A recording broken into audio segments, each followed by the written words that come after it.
পৃথিবী বড় স্বার্থপর, দুনিয়া বড় স্বার্থপর। দুনিয়া কাউরে জায়গা দেয় না, দুনিয়া কাউরে জায়গা দেয় না। এত মজবুত পাইলিং করে যেই বিল্ডিং বানাইলাম, দুনিয়া তারে থাকতে দেয় না। যা বেটা যা, যা তুই লাথি দিয়া বাড়ি করে যা, কবরে যা, কবরে যা। দুনিয়া কাউরে থাকতে দেয়।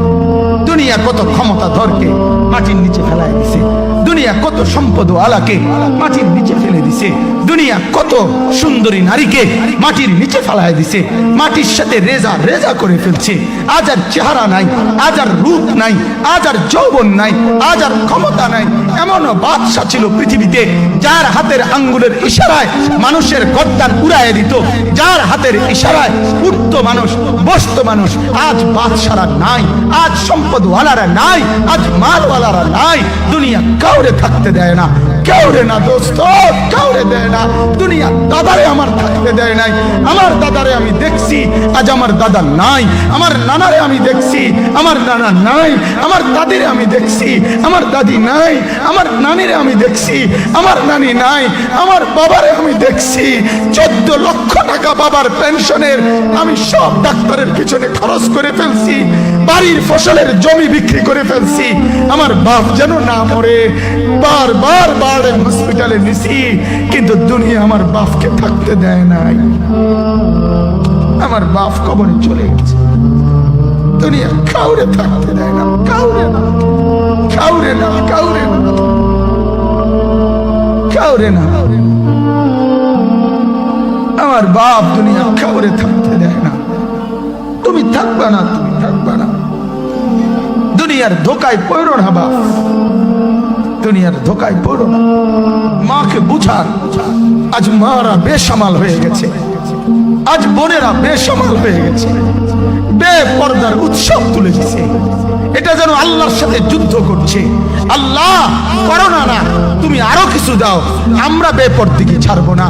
যুবক ছেলেগুলো যেন বলতেছে, আল্লাহ তুমি করোনা দেওয়ার চাই দাও, অশ্লীল ছবি দেখা, ফেসবুকে নর্তকী দেখা, আমরা ছাড়বো না। দেখি তুমি কি করতে পারো, তুমি যা করার করো। দোকানদার ব্যবসায়ীরা হারামের লেনদেন করা বন্ধ করছে না, সুদখোর সুদ ছাড়ছে না, ঘুষখোর ঘুষ ছাড়ছে না, নাফরমান আর জিনাকার ব্যভিচারী এরা কেউ কিছু ছাড়ছে না।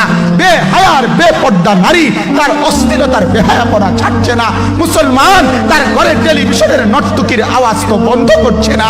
হায় করোনা কিভাবে যাবে, আযাব কিভাবে যাবে বলেন, বলেন, বলেন আপনি।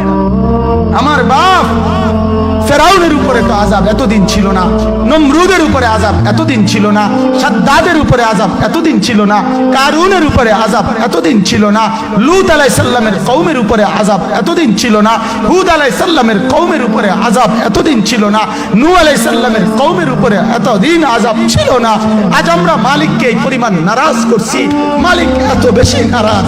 আজ 1 বছর হয়ে গেছে, 1 বছরের চাইতে বেশি হয়ে গেছে, কই করোনার মহামারী আযাব তো যাচ্ছে না, গেছে গা বলে। আমাদের লক্ষ লক্ষ বাচ্চার পড়ালেখা বন্ধ, এরা নষ্ট হওয়ার চূড়ান্ত পর্যায়ে পৌঁছে গেছে।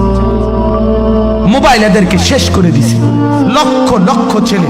গতকালকে এক মা আমার আত্মীয় ফোন দিয়া বলতেছে, সকাল 10টায় বাচ্চাটা ঘর থেকে মোবাইল লইয়া বাইর হইছে, রাতের 10টায় মা তারে ফোন দিয়া বলছে, বাপ ঘরে আসতি না, ভাত খাইতি না। বাচ্চা তারে বলতেছে, তোমার অসুবিধা কি, তোমার সমস্যা কি? মা এই কথা বইলা কাঁদা দিছে যে, শোনেন হুজুর কদ্দুর দোয়া করো।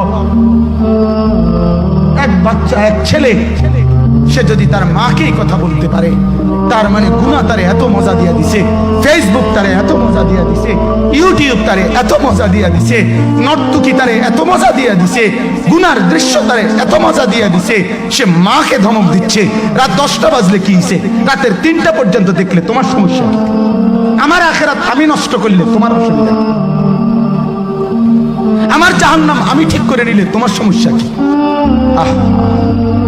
আল্লাহ আমাদেরকে মাফ করে দেন, আল্লাহ আমার জাতিকে মাফ করে দেন।